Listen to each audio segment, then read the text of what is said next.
छूटा तो हड्डियों के टुकड़े टुकड़े हो जाएंगे।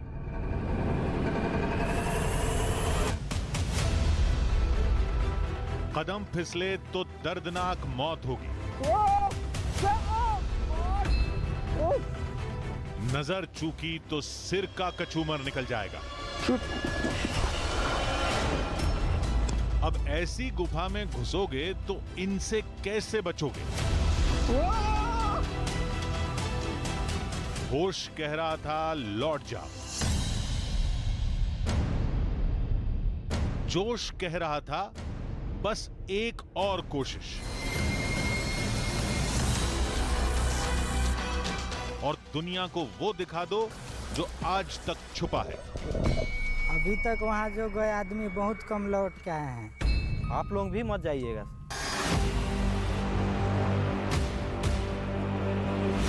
गांव वालों ने कितनी बार कहा था मत जाओ मत जाओ। ऑफिस से भी साफ हिदायत, संभल कर रहना, बेवजह खतरा मत मोल लेना। लेकिन हम यहां आकर सब भूल गए। दावा ही ऐसा था कि खतरों के खौफ पर जोश और जुनून भारी पड़ गया। लेकिन अब तो बुरे फंस गए। अब आप खुद सोचिए, कौन 2500 फीट की खाई में यूं लटकेगा?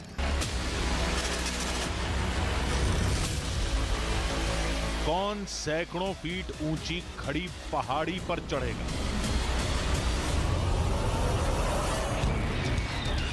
किसके अंदर हिम्मत है कि सांप सा रेंग कर ऐसी गुफा में दाखिल हो जाए? आधी हकीकत आधा फसाना की टीम आज उस रास्ते पर जा रही है जहां से लौटेगी भी या नहीं पता नहीं।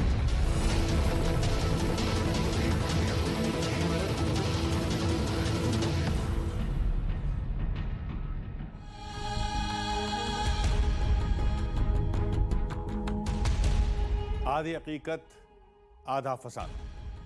किसी कहानी की खोज में या फिर किसी रहस्य को सुलझाने के लिए हमारी टीम न जाने कितने खतरे उठाती है।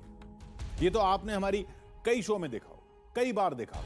लेकिन इस बार हमने खतरों की जिन हदों को पार किया, जो देखा, जो बर्दाश्त किया, वो इतना खतरनाक था कि शायद हम खुद ही उसे न दोहरा पाए। अब सवाल यह है कि हमने ऐसा क्यों किया? तो जवाब आपको हम नहीं, छत्तीसगढ़ की वो जमीन देगी जिसे चुनौती देने की हमने जुर्रत की थी।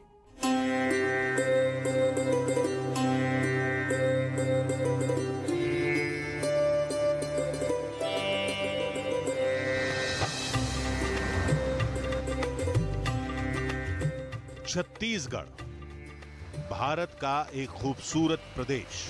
कुदरत यहां के जंगलों में आज तक पूरी तरह अनछुई है।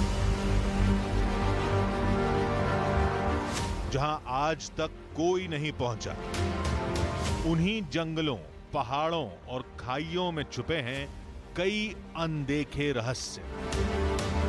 कहते हैं राम राज्य का एक रहस्य हजारों साल से छत्तीसगढ़ में एक जगह आज भी सो रहा है। रहस्यों, कहानियों और राम काल के साक्ष्यों को समेटे वो जगह है जसपुर।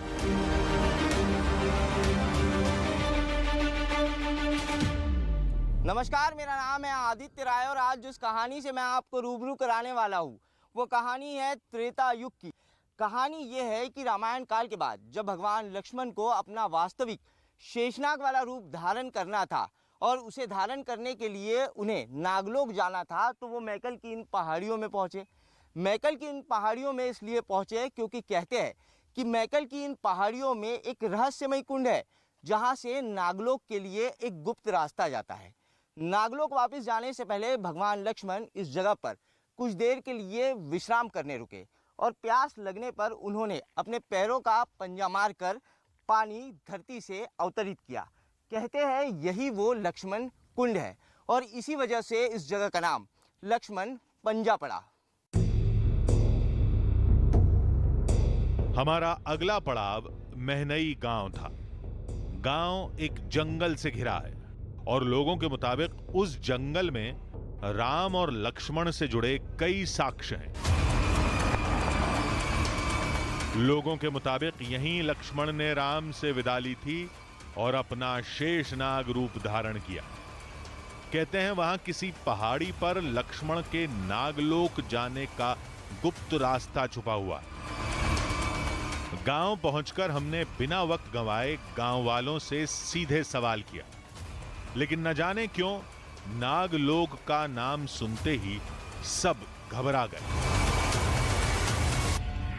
चट्टान से ऊपर से नीचे गिर जाने पर इंसान की हड्डियां भी नहीं मिलेगी सर। अभी तक वहाँ जो गए आदमी बहुत कम लौट के आए हैं। अभी तक वहाँ कोई नहीं जाने की कोशिश की है सर जी। जो गया वो लौट कर जिंदा नहीं वापस आया सर। आप लोग भी मत जाइएगा सर।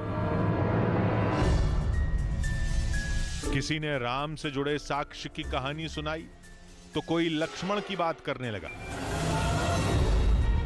ये कहानियां इस इलाके में पीढ़ी दर पीढ़ी सुनाई जाती रही हैं, सैकड़ों हजारों साल से।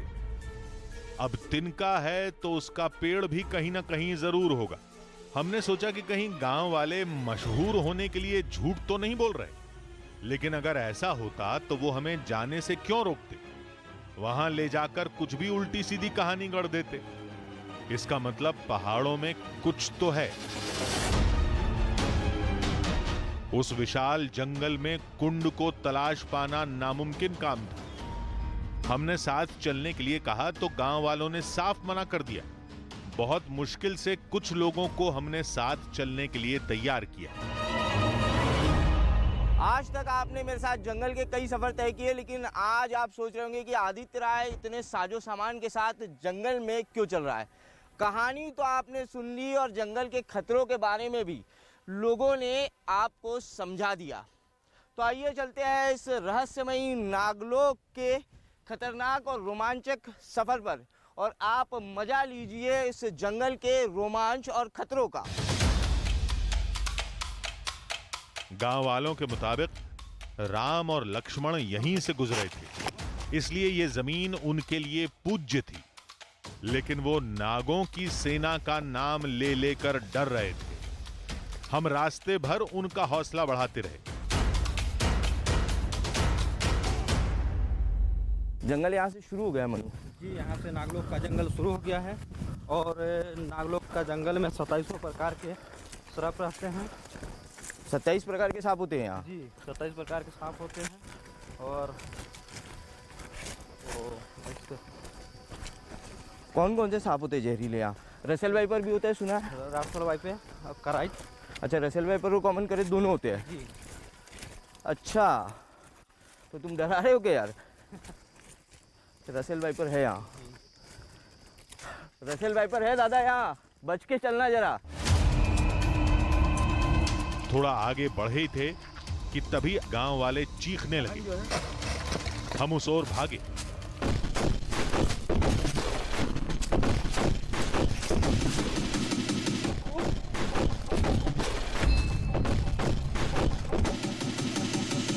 चट्टानों के पीछे उन्हें कोई विशाल सांप दिखा था या कोई और जीव, पता नहीं।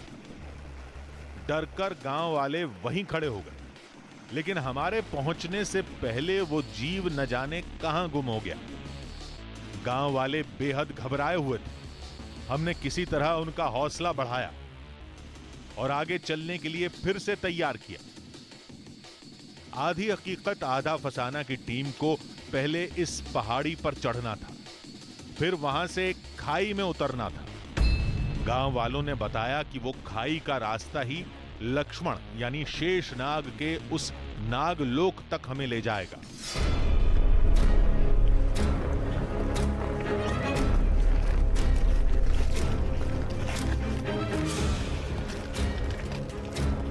चलते चलते कई घंटे बीत चुके थे। हमें लगा कि कहीं सारी मेहनत धरी की धरी तो नहीं रह जाएगी। हो सकता है वहां सांपों की सैकड़ों बाबियां हों और गांव वाले उसे ही नागलोक का नाम देते होंगे। लेकिन यह भी सच है कि राम ने अपना वनवास इन्हीं जंगलों में कहीं गुजारा था। मुमकिन है यहां त्रेता युग का कोई साक्ष्य मिल जाए। बस यही उम्मीद पैरों की ताकत बनी हुई थी। फिर जो दिखा उसने हमारी आंखों में चमक भर दी। सर ये नागलोक का रहस्यमय झरना है। अच्छा, यहीं यही से है। लक्ष्मण जी नागलोक के लिए गए थे, लेकिन वहाँ तक पहुँचना एकदम मौत है। वहाँ बहुत लोगों ने पहुँचने की कोशिश की है, जो अभी तक वापस नहीं आया है, जिंदा वापस नहीं आया वहाँ से। वो बीच में जो कुंड दिखाई दे रहा है वहीं पहुंचना है हम लोगों को। तो वहाँ तक तो सर पहुँचना नामुमकिन है सर। क्या कह रहे थे मनु तुम, जो 600-650 फीट की ऊंचाई होगी इसकी, और वहाँ तक अभी तक कोई नहीं पहुंचा है? नहीं कोई नहीं पहुँचा। अभी तक कोई नहीं पहुंचा है। पहुँचने के बहुत लोग कोशिश किए हैं, लेकिन हाँ। अभी तक कोई वहाँ से जिंदा वापस आ नहीं पाया है। हमने सोचा कि जो गांव वाले यहां नागलोक की तलाश में आए थे, वो या तो इस 2500 फीट की खाई में गिरकर मारे गए, या फिर 650 फीट की चढ़ाई चढ़ने में किसी हादसे का शिकार हो गए, और इलाके के लोगों ने उनकी मौत को नागों का हमला मान लिया होगा। हां, शायद यही हुआ होगा, लेकिन फिलहाल हमें वजह की चिंता नहीं थी। अभी तो हमें यह लग रहा था कि इतनी गहरी खाई में कैसे उतरेंगे। कहते हैं यही वो रहस्यमय कुंड है जहां से नागलोक के लिए गुप्त रास्ता जाता है। मान्यता है कि त्रेता युग में रामायण काल के बाद जब लक्ष्मण जी को अपना शेषनाग वाला रूप वापस धारण करना था, तो लक्ष्मण जी इसी रहस्यमय कुंड के रास्ते से होते हुए नागलोक गए थे, और उन्होंने फिर नागलोक में अपना शेषनाग वाला रूप वापस धरा। दावा स्थानीय ये भी है कि इस रहस्यमय कुंड में कई विशालकाय सर्प अक्सर देखे जाते हैं, और कहते हैं कि जो भी इंसान नागलोक तक पहुंचने के लिए उस कुंड तक गया, वो कभी जिंदा वापस लौट कर नहीं आया। इस नज़ारे को देखिए। उस रहस्यमय कुंड तक हमें पहुंचने के लिए करीब 2000 फीट के इस पहाड़ में नीचे खाई में उतरना होगा, और उसके बाद फिर करीब 650 फीट की खड़ी चट्टानों वाली चढ़ाई कर उस कुंड तक पहुंचना होगा। और मौत का जो दावा किया जाता है इस रास्ते को लेकर, वो दावा इसे देखकर कोई भी इंसान गलत नहीं ठहराता। हमने सोचा मंजिल दूर सही, रास्ता खतरनाक सही, लेकिन हम पीछे नहीं हटेंगे।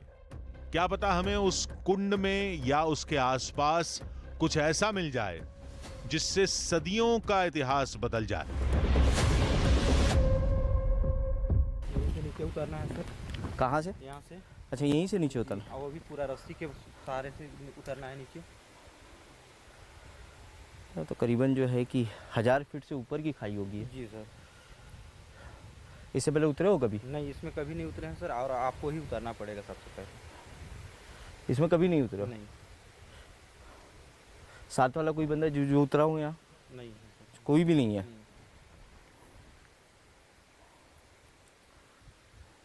सबसे पहले मुझे ही उतरना पड़ेगा? सर, आपको उतरना पड़ेगा सबसे पहले। अच्छा।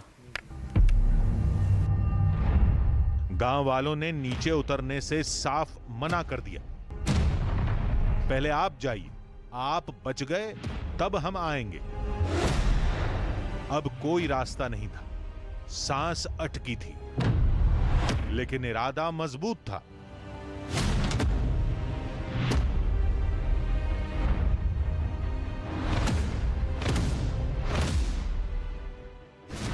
इसकी पहले जो है गहराई नाप लेते कितनी है, और रस्सी कहाँ तक जा पाएगी। इसमें कुछ रहता ना भारी चीज़ तो हाँ जल्दी जाती। पत्थर तो नहीं बांध। प्लान फेल हो गया, रस्सी रास्ते में अटक गई। अब बिना जाने खतरा उठाने के अलावा कोई चारा नहीं था।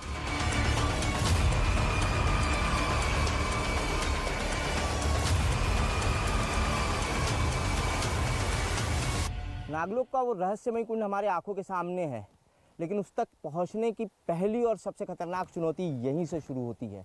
नागलोक के उस रहस्यमय कुंड तक पहुंचने के लिए हमें करीब 1500 फीट की इस खाई में नीचे उतरना है। पहाड़ में खाई में एक तरफ दरदरी मिट्टी के टीले हैं जिन पर पैर रखते ही ये दरक जाते हैं, और दूसरी तरफ ये पथरीली नुकीली चट्टानें जिनसे आपका शरीर टकराने पर यह आपके शरीर को चीर फाड़ देगी। सुरक्षा के सारे उपकरण हमारे पास मौजूद हैं, लेकिन उसके बावजूद ये ट्रैक जानलेवा और ख़तरनाक है। धीरे धीरे रस्सी को छोड़िए, मैं जैसे कहूँगा धीरे धीरे रस्सी को छोड़िएगा। मैं चट्टानों पर पहले अपनी पकड़ बनाता हूँ और मैं जैसे जैसे नीचे उतरूँगा वैसे वैसे आप रस्सी को छोड़ते जाइएगा। ये विसल है मेरे पास, मैं विसल बजाऊँगा और विसल बजाने के बाद आप थोड़ी रस्सी छोड़ेंगे।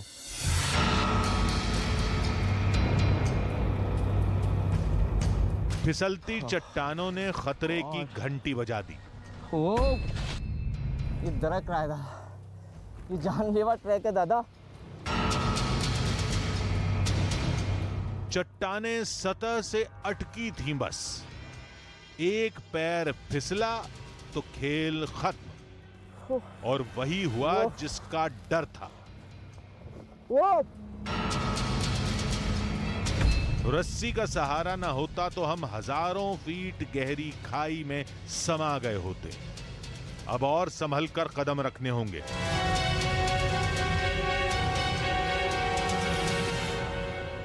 आप चट्टानों को पकड़ नहीं सकते क्योंकि पत्थर दरक रहे हैं, गिर रहे हैं। इसी सहारे से आपको नीचे उतरना होगा और करीब 1500 फीट की नीचे खाई है और इसी तरीके से ओह ओह कमर में रस्सी बहुत टाइट हो चुके हैं। ओह, यहाँ रुकने की जगह है, थोड़ा रस्सी ढीली कीजिए। यहाँ रुकने की जगह रस्सी छोड़िए।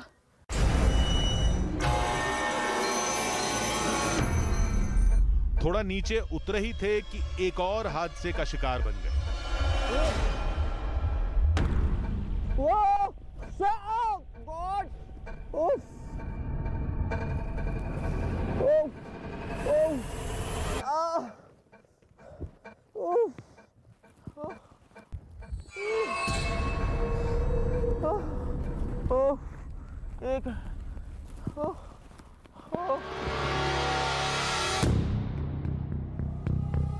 एक मोटी चट्टान से आदित्य का शरीर जोर से टकराया, दर्द से चीख निकल गई।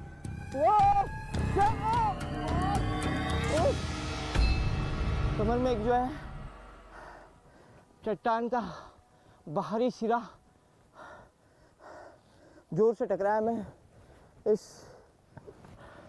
दरदरी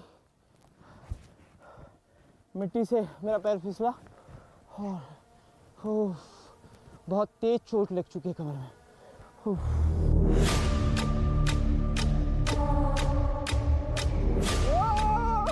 आधी हकीकत आधा फसाना की टीम का सफर सबसे खतरनाक मोड़ पर था। नीचे आदित्य और ऊपर गांव वालों के साथ कैमरामैन प्रणय। सबकी सांसें अटकी हुई थी।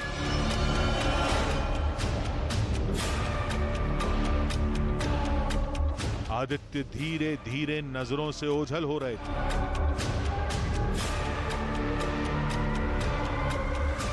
उनकी आवाज उनके सर पर लगे गोप्रो कैमरे में कैद हो रही थी। आप मुझे सुन पा रहे हैं? देखिए ना, यहाँ से मैं मेरे कैमरामैन को देख पा रहा हूँ ना मेरे कैमरामैन मुझे देख पा रहे हैं। वो मुझसे हजारों फीट की ऊंचाई पर मौजूद है और मैं इस खाई के बीच में लटका हुआ। ये ड्रोन कैमरा है जो मेरे विजुअल ले रहा है। रस्सी जो है वो तेजी से नीचे छोड़ रहा है और कोई कम्युनिकेशन नहीं हो पा रहा है। आधी हकीकत आधा फसाना की टीम का संपर्क एक दूसरे से टूट चुका था। ऊपर बैठी टीम को भी नहीं पता था कि रस्सी ढीली करनी है या आदित्य को ऊपर खींचना है। दादा, आप मुझे सुन पा रहे हैं? मैं बीच में लटक चुका हूँ। आदित्य खाई में लटक रहे थे। अब उनकी घबराहट बढ़ने लगी थी। मौत आंखों के सामने नाचने लगी थी। आदित्य सीटी बजाते रहे, लेकिन वो इतनी गहरी खाई में थे कि आवाज चोटी पर बैठी टीम तक नहीं पहुंच रही थी।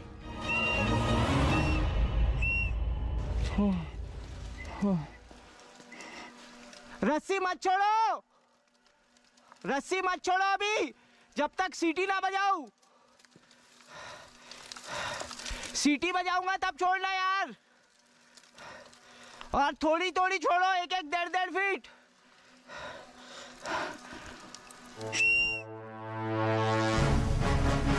तभी अचानक पत्थर मौत बनकर बरसने लगे। आदित्य ने किसी तरह चट्टानों से चिपककर अपनी जान बचाई। एक भी नुकीली चट्टान सर पर गिरती तो जान जा सकती थी। ऊपर बैठी टीम चट्टानों की बारिश से अनजान थी। अगर वो रस्सी ढीली करते तो आदित्य के मारे जाने का डर था। आदित्य ने फौरन रस्सी खोली और एक बड़ी चट्टान के नीचे छुप गए। जान तो बच गई, लेकिन अब आदित्य ऊपर बैठी टीम से पूरी तरह अलग हो चुके थे।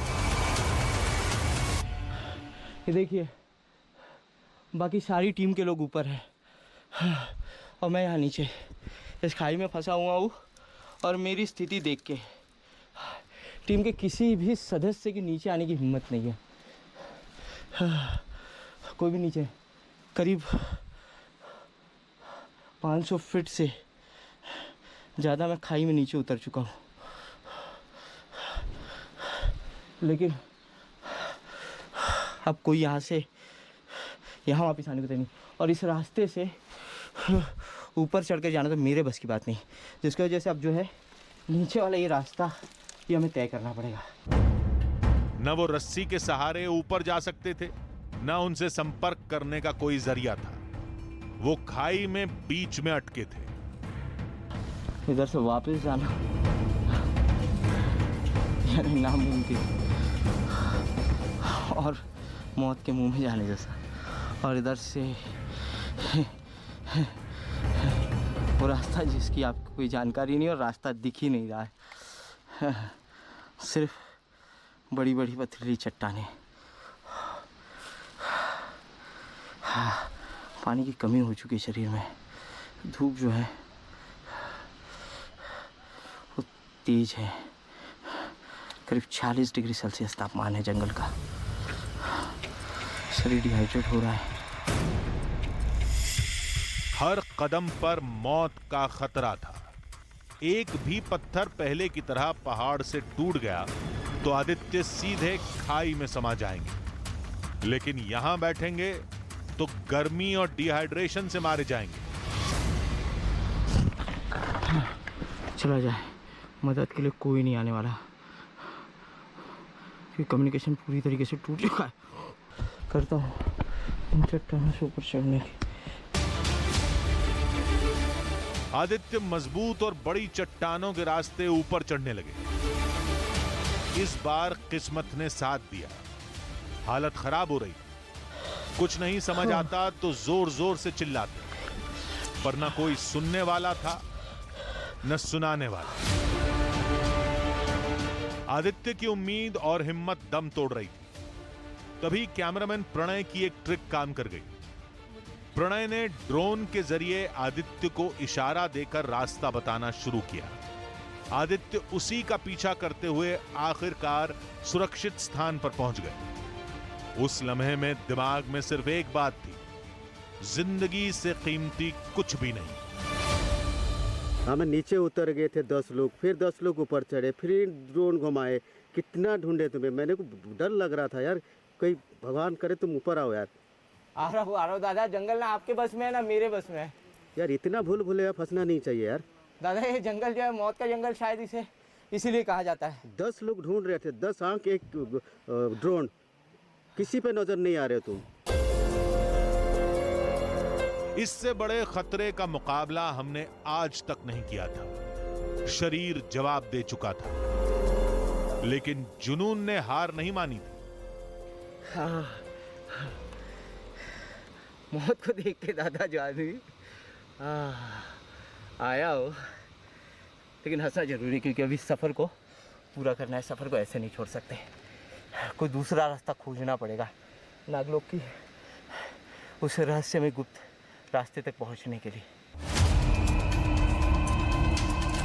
हम वापस गांव चल दिए, लेकिन उस इरादे के साथ कि लक्ष्मण के उस नागलोक की कहानी को हम अंजाम तक पहुंचा कर ही रहेंगे।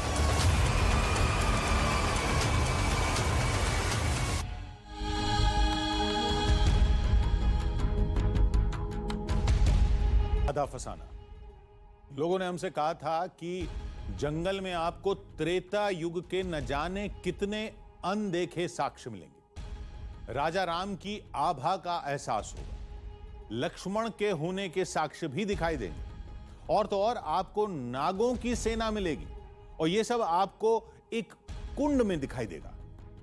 लेकिन कुंड तक पहुंच पाना नामुमकिन है। सफर की शुरुआत में हमें न नागों का डर था न रास्ते के खतरों का, लेकिन अब हमें यह लगने लगा था कि कुंड तक पहुंच पाना हमारे बस की बात नहीं है। तो क्या हम लौट गए? क्या हमने हार मान ली? और अगर हमने हार मान ली तो फिर हम इस खतरनाक गुफा में क्या कर रहे हैं? अब हम यहां क्या तलाश रहे हैं? क्या यह कोई नई कहानी है? आप खुद देख लीजिए।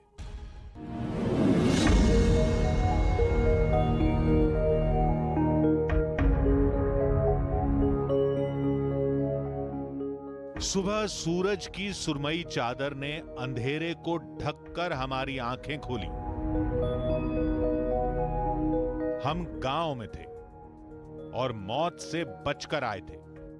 अब हम उस 2500 फीट की खाई में दोबारा नहीं उतरेंगे। तो क्या करें? लौट जाएं? क्या सफर यहीं खत्म हो जाएगा? इस सोच के साथ हमने गांव के आसपास घूमना शुरू किया। अचानक हमारी नजर जंगल से निकलकर आए एक साधु पर पड़ी। ये जंगल में ही रहते हैं, शायद इन्हें कुछ पता हो। जंगल में मकर भजा है, लाखों 100 फीट के नीचे घाघ है, गिर रहा है, पानी है, उसमें एकदम नाग जी का वसा है। वहीं से शेष गुफा जाने का रास्ता है, तो नाग लोग नहीं जाने देते हैं। एक और रास्ता है। ये सुनते ही मंजिल तक पहुंचने की उम्मीद फिर जिंदा हो गई। बाबा ने कहा कि उस गुफा में लक्ष्मण जी की मौजूदगी के साक्ष्य हैं, लेकिन गुफा के अंदर नहीं जा पाओगे, और अगर चले भी गए तो गुफा की भूल भुलैया में खो जाओगे और मारे जाओगे। हमने सोचा कि इतनी गहरी खाई का सामना कर लिया तो गुफा भी देख लेते हैं।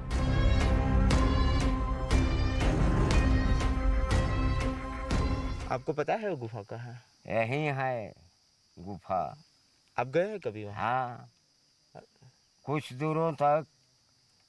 अच्छा, आप गए हैं? हाँ, और उधर नहीं जा पाए हैं कि उधर पता नहीं कि हम भी भुला जाएंगे कि क्या होंगे, ऐसा लगता है।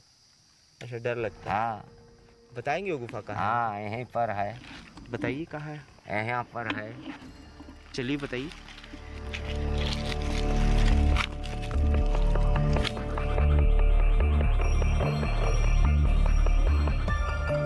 हम बाबा के पीछे पीछे पहाड़ में नीचे उतरते गए। रास्ता बेहद संकरा था और दूसरी तरफ खाई थी। हम एक एक कदम सावधानी से रखते हुए आगे बढ़ते रहे और आखिरकार उस रहस्यमयी गुफा का मुहाना हमारे सामने था।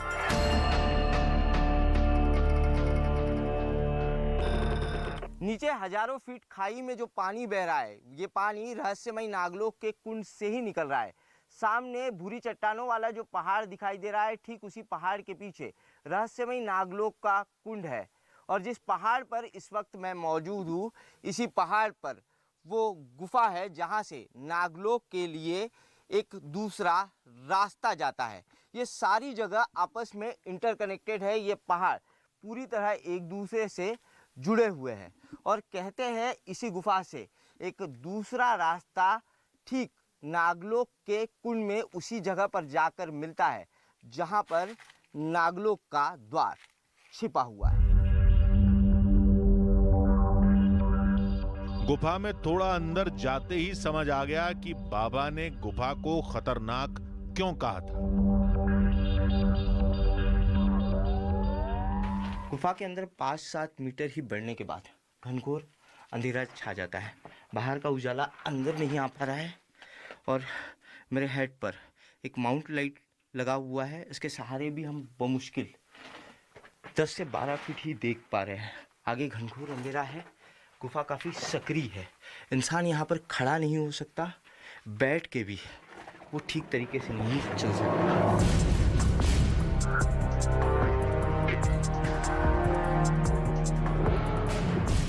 महज 1 फीट ऊंची गुफा और चाकू सी नुकीली चट्टानें। चलना मुश्किल था पर नामुमकिन नहीं। ये रास्ता तो खाई में उतरने से बहुत आसान था। अरे ये क्या है? इसके आगे कहाँ से जाना है बाबा? यहीं से जाना है। यहाँ आदमी लेट कर जाएगा, सांप के जैसे जाना पड़ेगा, तब अंदर में जाकर कहीं खड़ा मिलेगा। इसके आगे रास्ता नहीं है। हाँ लेकिन आप तो बोल रहे थे गुफा बहुत बड़ी है, ये तो हाँ 20-25 मीटर आकर ही खत्म हो गई। हाँ चमगादड़ जाने वाला वो इसके आगे जा नहीं पाते हैं। आप भी नहीं गए इसके आगे? हाँ नहीं गए हैं। ये छोटा एक रास्ता निकलता हुआ दिखाई दे रहा है, वही जाता है। हाँ वही जाता है लेकिन और वहाँ से तो एकदम ऐसा अंदर तक जाता है और हजारों आदमी उसमें एडजस्ट हो सकता है, इतना मतलब अंदर है। रहस्य जानना है तो अंदर जाना पड़ेगा, लेकिन कैसे जाएं? कहां निकलेंगे? अंदर कौन सा खतरा होगा? और आगे जाकर अगर गुफा बंद हुई तो इस रास्ते से वापस कैसे आएंगे? हिम्मत बांधकर हमने पहली कोशिश की।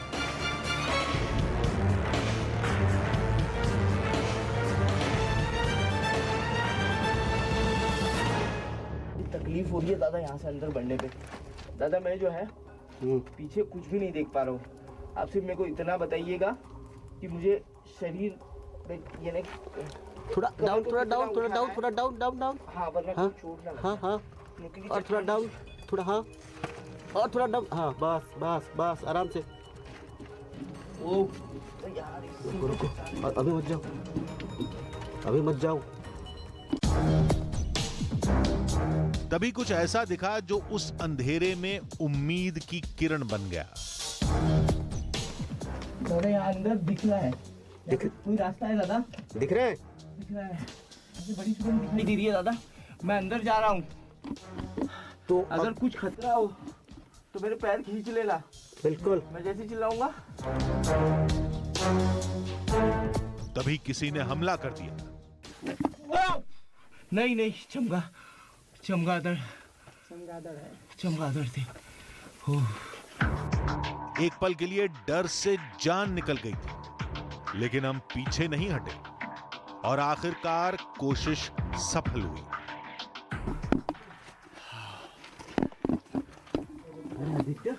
आइए देखिए, रास्ता बहुत बड़ा है। अरे आप आइए इसमें से। आ जाइए, आप अंदर तो आइए। एक एक करके आधी हकीकत आधा फसाना की पूरी टीम भी अंदर दाखिल हो गई। अब हम एक बड़ी गुफा में थे, ठीक वैसी जैसा साधु बाबा ने बताया था, लेकिन न लक्ष्मण का कोई साक्ष्य दिखा, न ही सांपों की बांबियां। तभी हमारी नजर एक और रास्ते पर पड़ी।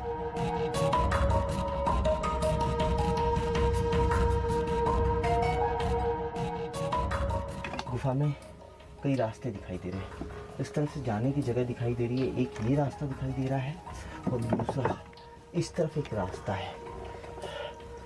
इस रास्ते पर जाना काफ़ी मुश्किल हुआ क्योंकि ये रास्ता इतना छोटा है कि यहाँ से निकलना मुश्किल होगा। जिस रास्ते से हम आए थे उस रास्ते से भी काफ़ी सकरा रास्ता है, वो मुश्किल 1 फुट की जगह होती। इस रास्ते से अंदर जाने की कोशिश करता हूँ मैं कि अंदर की स्थिति क्या है। दादा पहले मैं अंदर पहुँच जाता हूँ, उसके बाद आप मुझे फॉलो कीजिएगा।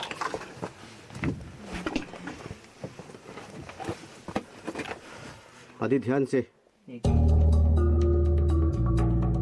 यहां भी हमें रेंग कर आगे बढ़ना था। एक चूक और चाकू से नुकीली चट्टानें शरीर फाड़ देंगी।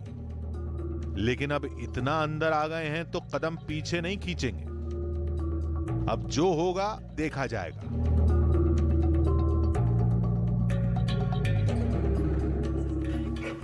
बड़ा सा स्पाइडर था दादा। स्पाइडर काट लेगा। स्पाइडर था, हाथ देखना। काफी जहरीला स्पाइडर था। यहाँ काफी देख के चलना होगा। जो स्पाइडर गलती से काट लेता ना तो यही लेने के देने पड़ जाते हैं।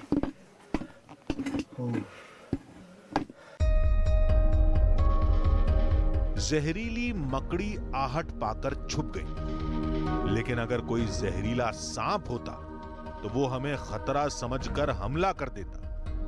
तब तो यहां भागने की जगह भी नहीं मिलती। एक चेंबर और है दादा यहाँ।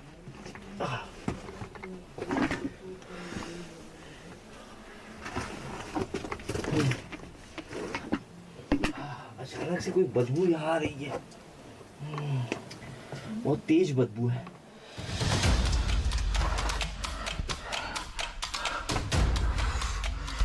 गुफा में हम चलते चलते काफी अंदर आ चुके थे। हवा कम होने की वजह से दम घुट रहा था।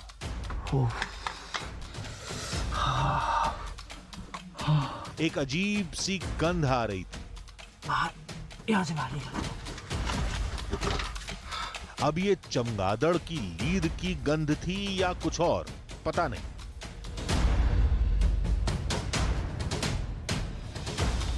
दादा सर जो है ना बहुत भारी हो रहा है। आराम से अपना ध्यान रखना यार। आगे चक्कर बढ़। आ रहा है, मैं बाहर आ रहा हूँ। बिल्कुल बिल्कुल आ जाओ, आ जाओ। गोभी पहनना जो है ऊपर के रास्ता से नहीं है, जो ना सर एकदम भारी होने लगा है। ऊपर के रास्ता से। अंदर इससे ज्यादा अंदर नहीं जाया जा सकता।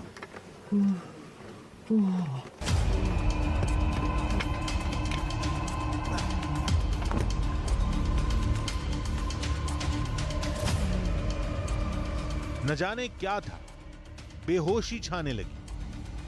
अब तक गैस का असर सब पर होने लगा था। किसी अनहोनी की आशंका से सब तेजी से बाहर निकले।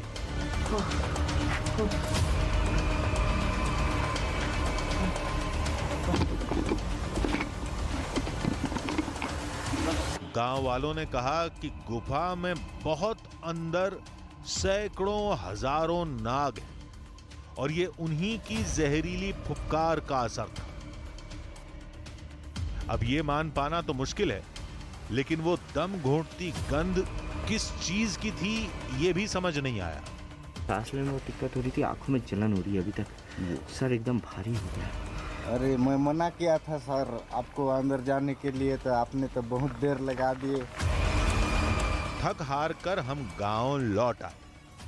हमारा ये पहला सफर था जहां हम खतरों से लगातार हार रहे थे।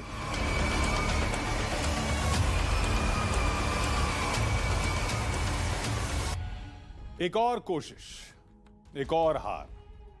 न हम खाई के रास्ते कुंड तक पहुंच पाए और न गुफा के अंत तक पहुंचने में कामयाब हुए। अब तो हमारा लौटना तय था। तभी एक गांव वाले ने हमें कुछ बताया। उसने कहा कि बिना खाई में उतरे पहाड़ की तलहटी तक जाने का एक रास्ता है। हमने पूछा कि जब एक और रास्ता था तो पहले क्यों नहीं बताया? तो उस शख्स ने कहा कि उस रास्ते में विशाल सांप रहते हैं जो इंसानों को भी खा जाते हैं। हमने सोचा कि जंगल है तो सांप तो होंगे ही, शायद विशाल अजगर हों, लेकिन अब जो होगा देखा जाएगा। इस बार हम कुंड तक पहुंच के ही रहेंगे। हम बहुत खुश थे, लेकिन हमें यह नहीं पता था कि अब तक का सबसे बड़ा खतरा उस रास्ते में हमारा इंतजार कर रहा था।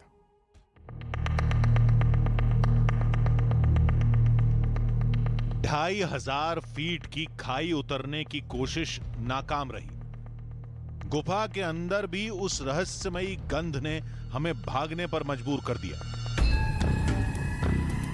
अब इस रास्ते पर हमारे साथ क्या होगा हमें कुछ पता नहीं था, लेकिन अब और नहीं, अब पीछे नहीं हटेंगे, चाहे जो हो जाए। स्थानीय लोगों का दावा है कि इस इलाके में 50 फीट से भी बड़े बड़े विशालकाय सर्प है और उन सर्पों के इस इलाके में चलने की वजह से ही ये जगह इस तरीके से जिगजैग बन गई है और ये मान्यता होने की वजह से ही इस इलाके में कोई इंसान नहीं आता। स्थानीय लोगों का कहना है कि पहली बार हम लोग इस रास्ते पर जा रहे हैं। आप लोग अगर इस रास्ते को देखें तो ये बिल्कुल इस तरीके से जिगजैग बन जाता है। आपने कभी सर्पों को चलते हुए अगर ज़मीन पर देखा है तो वो इस तरीके से रेंग कर चलते हैं। सर्प कभी सीधे नहीं चलते।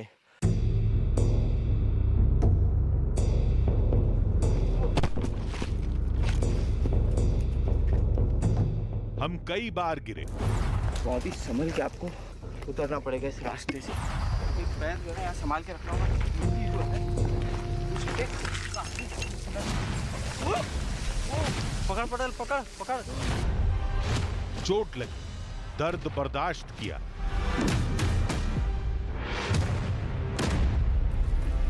वो गिरते संभलते हम नीचे उतरते रहे। मनु एकदम आराम से। आखिरकार कई घंटों तक चलने के बाद पहाड़ की तलहटी हमारे सामने थी।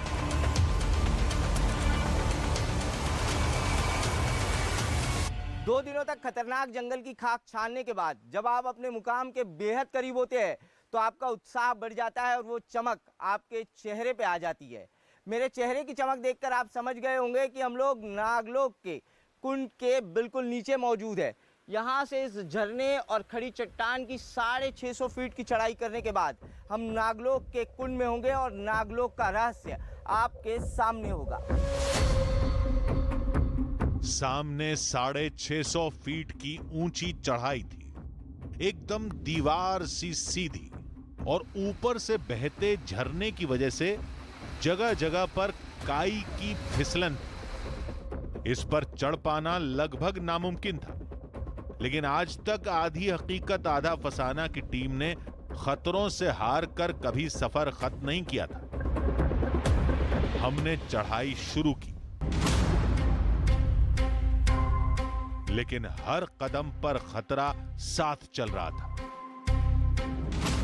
हमें जिस चट्टान पर चढ़ना पड़ रहा है उस चट्टान के एक तरफ पथरीली खड़ी चट्टानें हैं और दूसरी तरफ बमुश्किल से 1.5 से 2 फीट पैर रखने की जगह है और उसके बाद नीचे सीधी स्लिपरी ये चट्टानें हैं।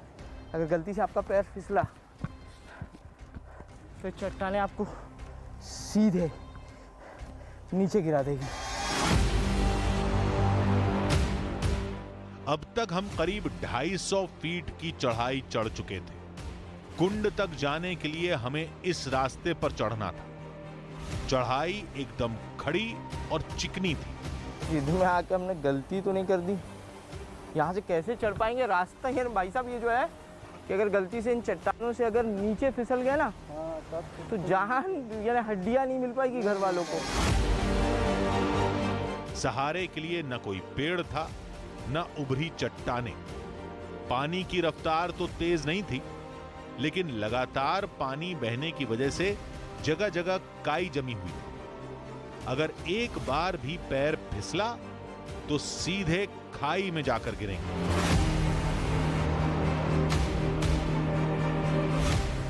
हमने हिम्मत बांधकर एक कोशिश की और पूरा दम लगा दिया।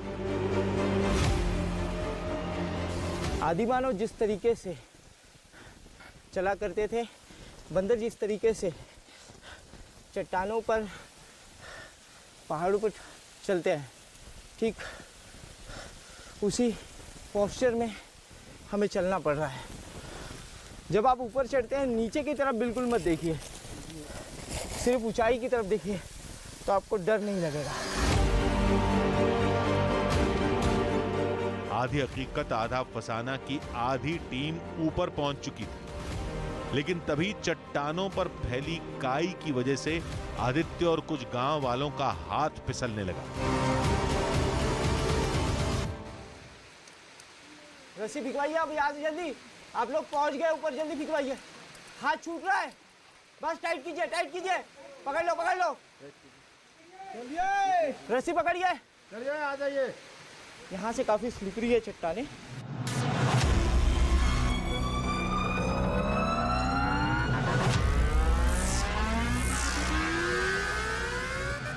एक एक पैर जमाना मुश्किल था। रस्सी के सहारे हम किसी तरह ऊपर चढ़ते रहे। आखिरकार मंजिल हमारे सामने।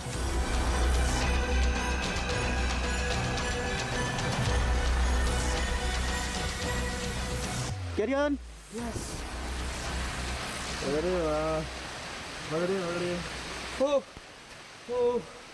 We did it.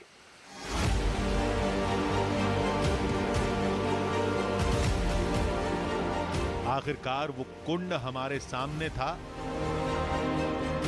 जहां तक आज तक कोई नहीं पहुंच पाया।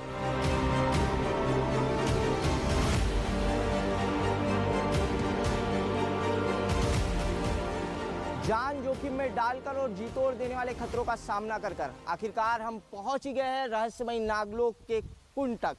मान्यता के अनुसार यही वो रहस्यमयी नागलोक का कुंड है जिसके अंदर से एक गुप्त रास्ता रहस्यमयी दिव्य नागलोक तक जाता है।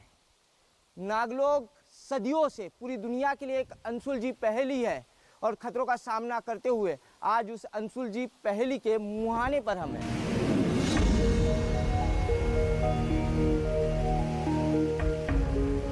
कुंड पहाड़ के बीच बना था। कुंड के आसपास कोई प्राचीन इमारत, मूर्ति या कोई भी और साक्ष्य नहीं दिख रहा था। जिस नागलोक और नागसेना का नाम लेकर हमें अब तक डराया जा रहा था, उसका भी कोई नामो निशान नहीं। गांव वालों ने कहा कि नागलोक का रास्ता बाहर होता तो कोई भी दूरबीन से देख लेता। नागलोक का रास्ता तो कुंड के अंदर है।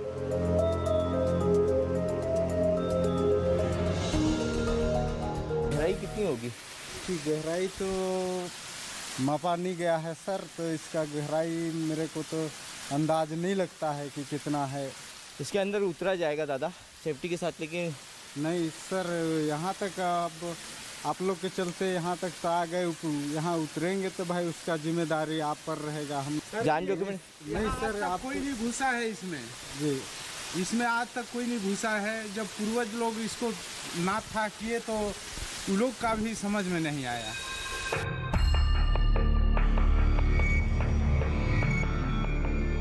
गांव वालों ने साफ कह दिया कि उन्हें हमारी सुरक्षा की चिंता है, वो हमें पानी में नहीं उतरने देंगे। लेकिन हम रहस्य खोलने के इतना पास थे, कुंड में तो जरूर जाएंगे। हमने मौका पाकर पानी में छलांग लगा दी।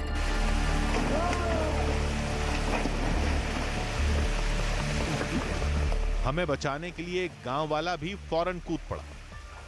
पानी के अंदर हमने काफी हाथ पैर मारा, लेकिन पानी बहुत धुंधला था, कुछ नजर नहीं आया। न कोई मूर्ति,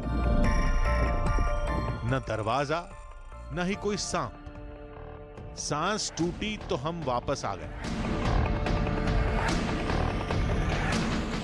हमने गोप्रो कैमरे में देखा, लेकिन उसमें भी कुछ नहीं दिखा। कुंड सैकड़ों फीट गहरा था। उसमें ज्यादा गहराई में उतरने की कोशिश करते तो वापस नहीं आते।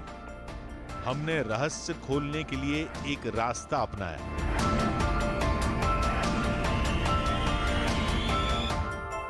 इस कुंड के अंदर रहस्यमयी नागलोक होने के दावे की एक आखिरी पड़ताल हम कर रहे हैं।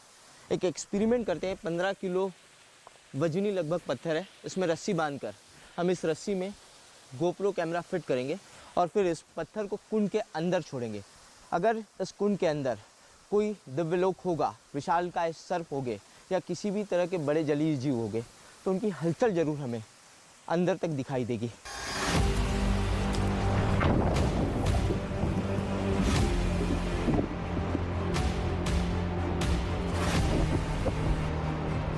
हमने थोड़ी देर कैमरे को पानी में घुमाया।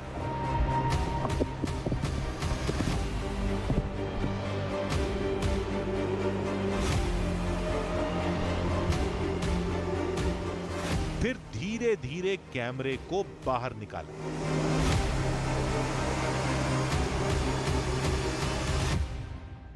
इस कुंड के अंदर हमने काफ़ी रस्सी छोड़ दी है। गोप्रो कुंड के अंदर है, रात भी हो रही है और बहुत ज़्यादा रिस्क यहाँ पर रुक कर नहीं लिया जा सकता, क्योंकि हमें जिस रास्ते पर उतरना है वो रास्ता बेहद खतरनाक है। गोप्रो को निकाल कर देखते हैं कि कुंड के अंदर में वास्तविकता में है क्या।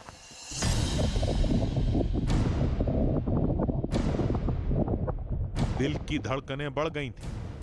कुंड में सदियों से डूबा हुआ रहस्य खुलने वाला था।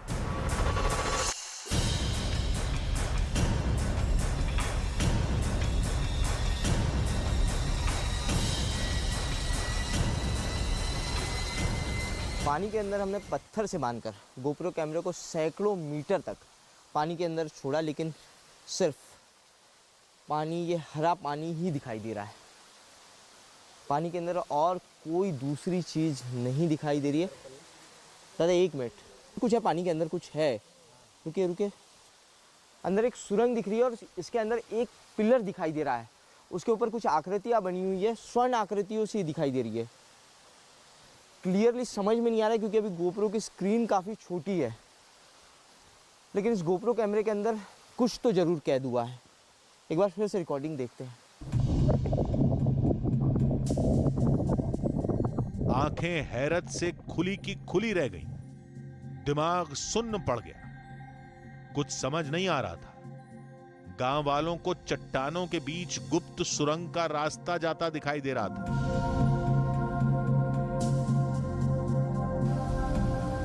दादा सही में कुछ तो भी है यार, सही में कुछ तो भी है। नहीं नहीं, कुछ तो है भाई, वो रास्ता टाइप का दिख रहा है। ये देखो, ये देखो, कुछ तो मंदिर वंदिर या कुछ तो भी दिख रहा है।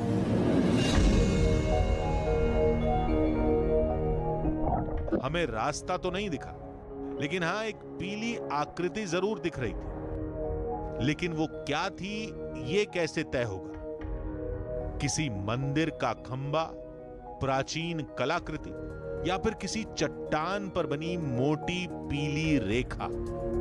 जितना अंदर कैमरा गया उतना अंदर जाना मुमकिन नहीं था। रात हो रही थी। अब यहां रुके तो नीचे नहीं उतर पाएंगे।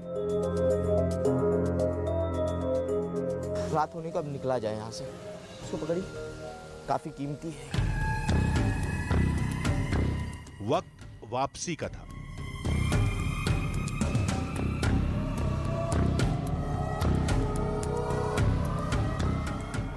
आज भी काम खत्म। डन। और ये हंसी मौत को मात देकर अपनी मंजिल तक पहुंचने की थी। रसिक, पहले किसको जरूरत पड़ा? इसको ना? अच्छा यहाँ जोड़ा। नीचे सैकड़ों फीट गहरी खाई थी। कम करवाते हैं। दिखाइए जरा, खाई दिखाइए। हाँ, ये देखो, डाउन कर। और सिर्फ एक रस्सी का सहारा। आधी हकीकत आधा फसाना की टीम ऐसे खतरों से टकराकर ये कहानी आप तक पहुंचाने में कामयाब रही।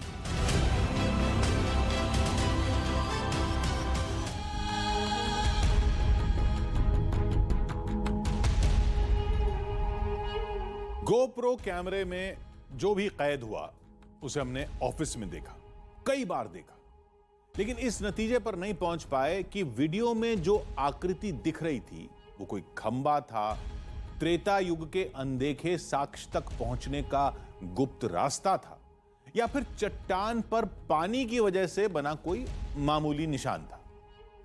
जसपुर के उस प्राचीन कुंड में छुपा रहस्य थोड़ा खुला, थोड़ा नहीं। आज के लिए इतना ही। अगले हफ्ते हम फिर मिलेंगे ऐसे ही एक और रोमांचक सफर के साथ, जिसमें होगा थोड़ा सच, थोड़ा बहाना, आधी हकीकत, आधा फसाना।